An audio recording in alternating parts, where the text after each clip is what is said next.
it's going to be catastrophic. I'm going to be totally honest. 50% of the time, you probably don't need it.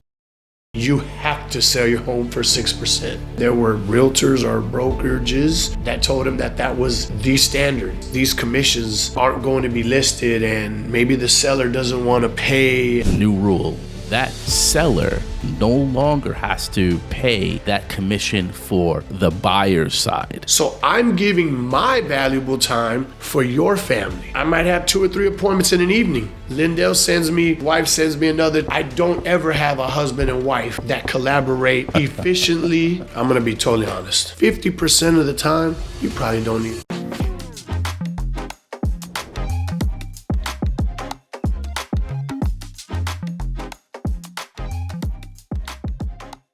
Welcome to High End Homes Handled Right. This is the Real Property Management Podcast, hosted by yours truly, Lyndel Johnson.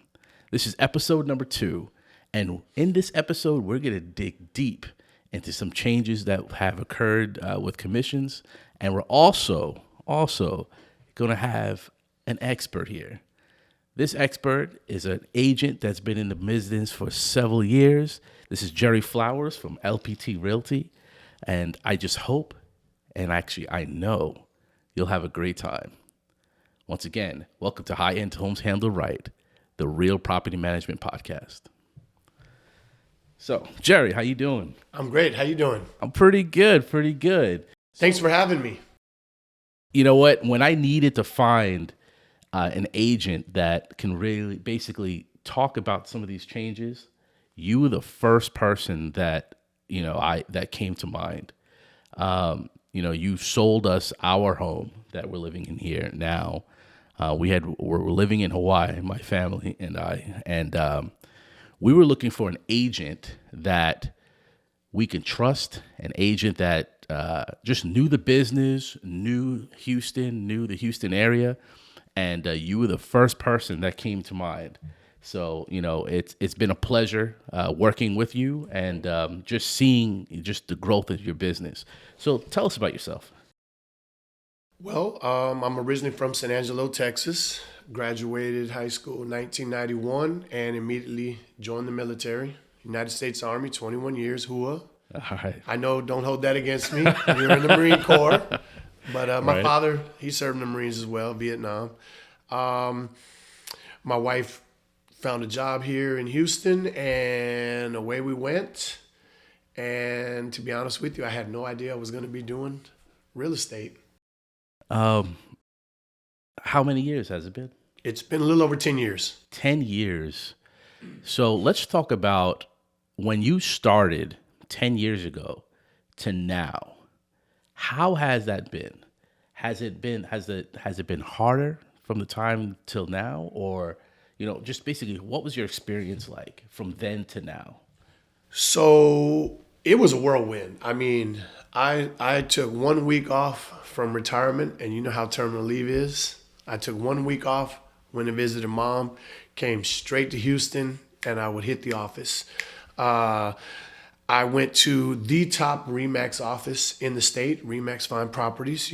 I will never forget all the lessons I learned and all the opportunities they presented me.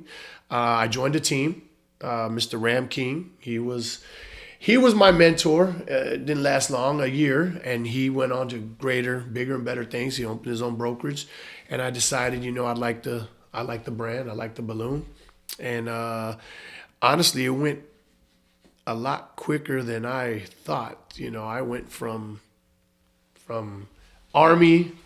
I was in Kuwait my last year, and I sold 15 houses as a buyer's agent my first year, and then I did over $350,000 of commission my very first year on my own. Wow. Actually, within 6 months, and according to my broker then, he said that was the most that any first year agent had ever done. And then it's just been a whirlwind, up until, of course, the recession. A couple years ago, rates went through the roof. But, I mean, it's just been a joy. I love it. I love interacting with people. I love meeting people. I didn't know you. I knew Vanessa. We had served in the Army together. But it's just these relationships You know, sometimes when you're doing so much volume, you don't get a chance to really get to know people. But I've met several, and they come to my bar in Sugarland, or we hang out, or I coach their kids or something. And I couldn't be more blessed than to work for myself and the opportunity to help people. That's great. Actually, where is this bar location? Sugarland, Texas, the Gridiron Bar and Grill. Okay, the Gridiron Bar and Grill. So make sure you guys visit the Gridiron Bar and Grill in Sugarland. So this week, or should I say a couple weeks ago, the National Association of Realtors basically settled a class action suit, and which will take effect in July. Correct. Can you tell us something about that? Not 100% sure where this all started, but it's still very fluid. We're still finding out details. We're still finding out how to navigate it.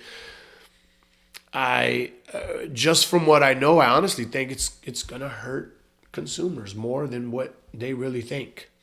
There never is, or in my 10 years never was, a set you have to sell your home for 6%. That never was the case. I believe that's where this started, that consumers came on board and said there were realtors or brokerages that told them that was the standard. Now, that's where you start, but everything's negotiable. Everything is negotiable. But with them saying now that, these commissions aren't going to be listed, and maybe the seller doesn't want to pay, and now the buyers are going to have to pay.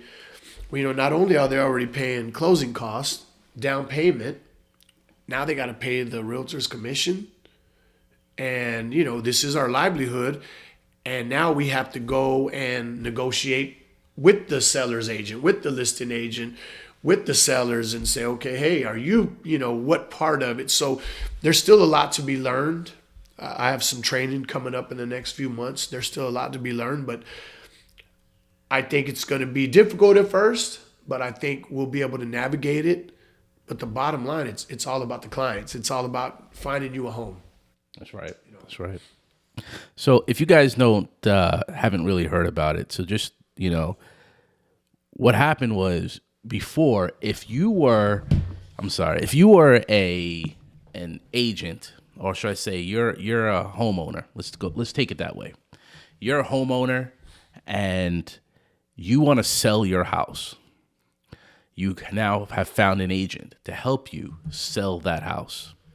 Before, you would then say, okay, I'm going to give, like you said, like 6% of a commission. And the 6% is 3 for the listed agent and 3 for the buyers. Correct. But now, with this new rule, that seller no longer has to pay that commission for the buyer's side. So now what happens is that agent for the buyer now has to negotiate the commission with the actual buyer, which is something that it didn't happen before. Supposedly there's a couple ways they negotiate with the listing agent. Right. And they can put it as concessions. Now, like I said, it's very fluid. We're still learning. We're still trying to understand. So in essence, the seller's going to have to pay it anyway, but we're wondering how much that's going to affect the buyer.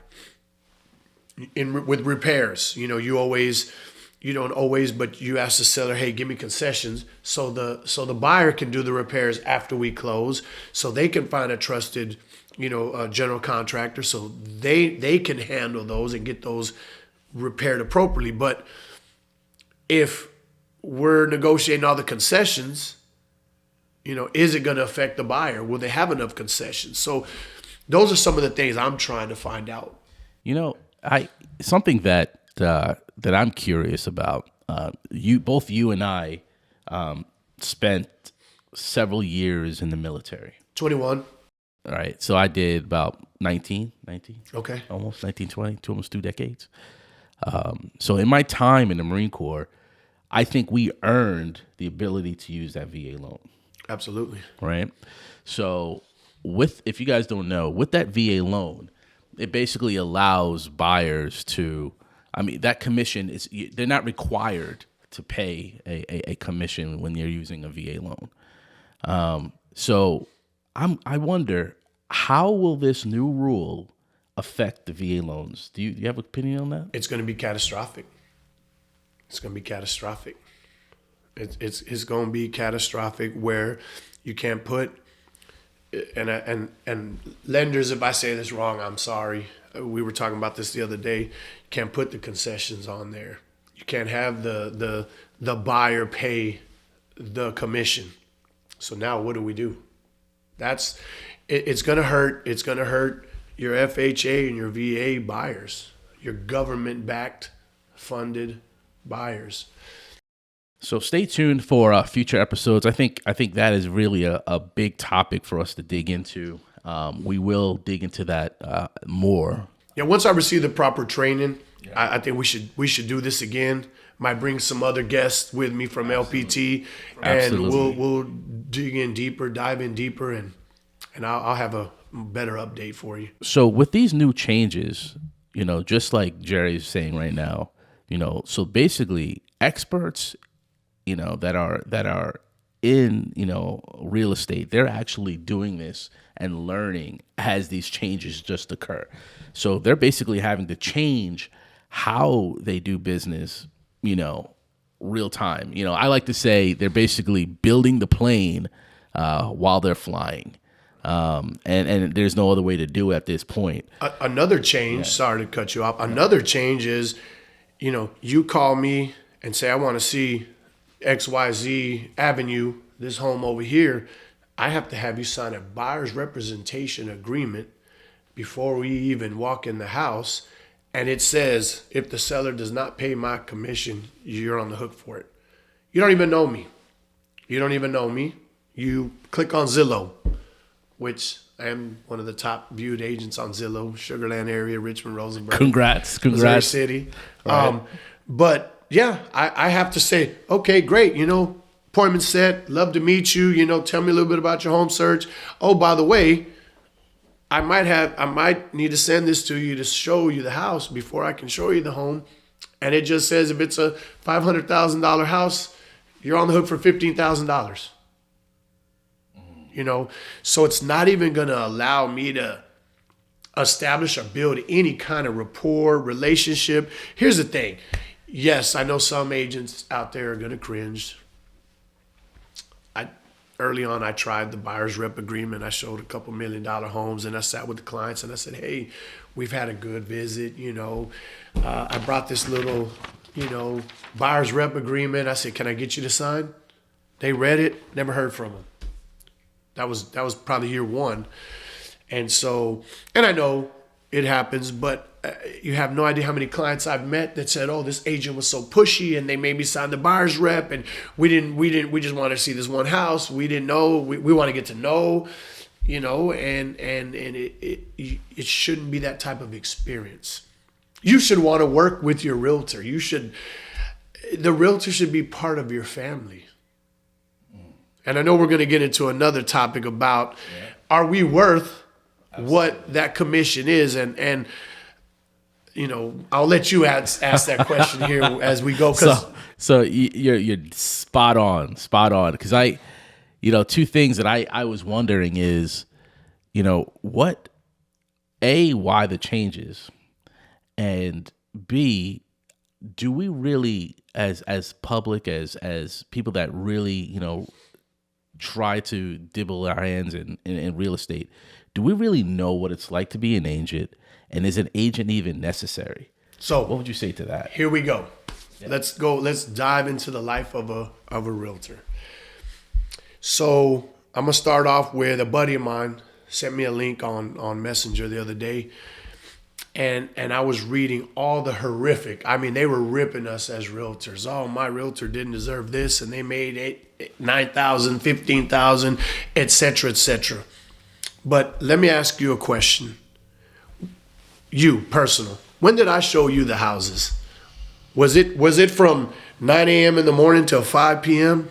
It wasn't. I was actually, we were living in Hawaii, so the time difference between Hawaii and here, so it wasn't a normal 9 to 5 at all. And many times I don't show houses 9 to 5. Because why? You're working. You're at your job earning your paycheck to pay for this house. So when do I see you? I see clients after business hours. But guess what? Where are my children? Where are my children? They're in sports. They're in swimming. They're in batting practice. They're doing whatever, playing the piano, jujitsu. They're doing things that I'm having to sacrifice. Is there a price for that? Is there a price for that? And you can say, well, then don't do it. But you're right, but somebody has to do it. So I'm giving my valuable time for your family. And it's not one. I might have 2 or 3 appointments in an evening. I miss dinners. Guess what? I have to prepare. So during the day, Lyndel sends me 4 houses. His wife sends me another 2. And then I don't ever have a husband and wife that collaborate efficiently and agree on what they want. Right. It's always a little different. So here I am getting a text here and a text there, and they're fighting back and forth, and it's friendly, it's all in love. But I have to schedule, I have to coordinate, I have to navigate. So that's during the day. I show you, then I have every agent calling me for feedback. And I'm waiting on you for feedback. You guys are having the conversation. Oh, guess what? I got to write the offer now. Well, now here I'm getting home at 9, 10 o'clock at night. When now everybody's going to sleep, I got to write an offer quickly because there's multiple offers. You know, I have to refer you to your lender. I have to talk and coordinate and collaborate. And now we're getting into inspections and title. It's not just, just go open the door with a key.